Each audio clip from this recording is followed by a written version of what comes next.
হিন্দুদের সবচেয়ে বড় উৎসব এবং শিরকের সবচেয়ে বড় আয়োজন আল্লাহর জমিনে, এটা যখনই হতে যায় তার আগে এবং এটা চলাকালীন সময়ে মিডিয়াতে এক শ্রেণীর লোকেরা এই স্লোগানটা খুব বেশি বেশি আওড়াতে থাকেন, ধর্ম যার যার, উৎসব সবার। বড় আশ্চর্য লাগে, বিষয়টা যখন ধর্মীয় তাহলে এটার ব্যাখ্যা দিবে তো ধর্মীয় ব্যক্তিবর্গরা, কিন্তু ধর্মীয় বিষয়ে ব্যাখ্যা দিতে আসছেন রাজনীতিকরা, ধর্মীয় বিষয়ে ব্যাখ্যা দিতে আসছেন বুদ্ধিজীবীরা, যাদের ধর্ম সম্পর্কে কোনো ধারণাই নাই। এটা হলো সবচেয়ে বড় আশ্চর্যের বিষয়। একজন মুসলিমের জন্য হিন্দুদের দুর্গাপূজাতে কোনোভাবে অংশগ্রহণ করা জায়েজ কিনা, অনুমোদিত কিনা, এ বিষয়টি তো সিদ্ধান্ত দিবে ধর্ম বিশেষজ্ঞগণ, উলামা একরাম, কারণ বিষয়টা ধর্মীয়। অতএব এটা হলো একটা আশ্চর্যের বিষয়। দ্বিতীয়ত হলো, এই স্লোগানটার মতো অন্তঃসার শূন্য, অযৌক্তিক এবং হাস্যকর আর কোন স্লোগান হতে পারে না। এই স্লোগান যদি যৌক্তিক হতো, এটার যদি অন্তঃসার থাকতো, তাহলে তো এই স্লোগান মুসলমানদের ঈদের সময়, উৎসবের সময়ও আসতো। বলা হতো, হিন্দুদেরকে আহ্বান করা হতো, তোমরাও আসো, দোনো ঈদে অংশগ্রহণ করো।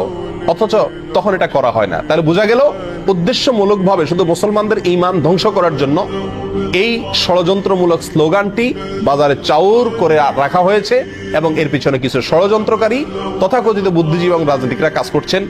আমরা সকলেই জানি, কোরবানিদের সময় পাক ভারত উপমহাদেশের মানুষ সবচেয়ে বেশি পরিমাণে কোরবানি করে গরু।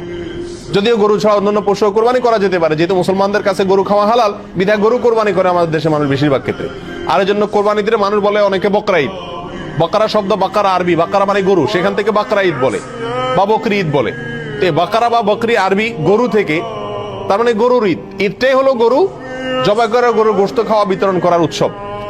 তাহলে সেই কোরবানির ঈদে যদি হিন্দু ধর্মের লোকদেরকে আহ্বান করা হয় যে তোমরা আসো, গরুর গোশত খাও, তাহলে এটা তাদের জন্য অপমানকর হবে কিনা, তাদের জন্য কষ্টের হবে কিনা? কারণ তারা গরুকে পবিত্র মনে করে, গরুকে মা মনে করে, গরুকে পূজা মনে করে। সেখানে গরুর গোশত খাইতে যদি আসতে বলা হয়, তার মাবুদের, সে যাকে ইবাদত করে, পূজা করে, তার গোশত খেতে তাকে যদি আহ্বান করা হয়, তাহলে এর চাইতে বড় অপমানের আর কষ্টের কি হতে পারে?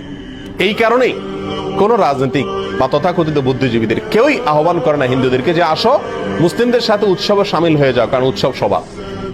কেন? কারণ একজনের ধর্মীয় ইবাদত, একজনের ধর্মীয় উৎসব আরেকজনের জন্য বিপরীত হতে পারে। একজন মুসলিম নগণ্য থেকে নগণ্য, সাধারণ থেকে সাধারণ মুসলিমও জানেন যে ইন্না শিরকা লাযুলমুন আযীম, নিঃসন্দেহে শিরক, নিশ্চয়ই শিরক, এটা সবচেয়ে বড় অপরাধ। ইন্নাল্লাহা লা ইয়াগফিরু আন ইউশরাকা বিহি ওয়া ইয়াগফিরু মা দুনা যালিকা লিমান ইয়াশা। আল্লাহ সুবহানাহু ওয়া তাআলা তার সঙ্গে শিরক করলে এটা মাফ করেন না। আর শিরক ছাড়া অন্য যে কোনো গুনাহ আল্লাহ চাইলে যার জন্য ইচ্ছা তার জন্য কি করতে পারেন? ক্ষমা করতে পারেন। আর এই শিরকের সবচেয়ে বড় আয়োজন দুর্গাপূজা। এই দুর্গাপূজার অনুষ্ঠান ভিন্ন ধর্মের লোকেরা করছে, হিন্দুরা করছে। একজন মুসলিম হিসেবে আমি তার তাড়াতাড়ি করতে দিতে পারি এতটুকু, কিন্তু তার সে উৎসবে আমি সামিল হওয়া, যোগদান করা, কোনোভাবে অংশগ্রহণ করা, একজন হিন্দুকে কোরবানির ঈদে, বকরা ঈদে গরুর গোশত খেতে আহ্বান করা বা বাধ্য করার মতোই, একই বিষয়, কোনো পার্থক্য নাই।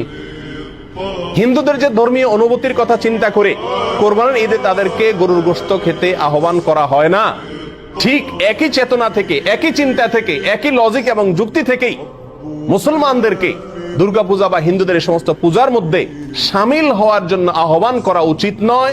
অন্যায়, অন্যায্য, অযৌক্তিক এবং অন্তঃসার শূন্য আহ্বান এবং দাবি।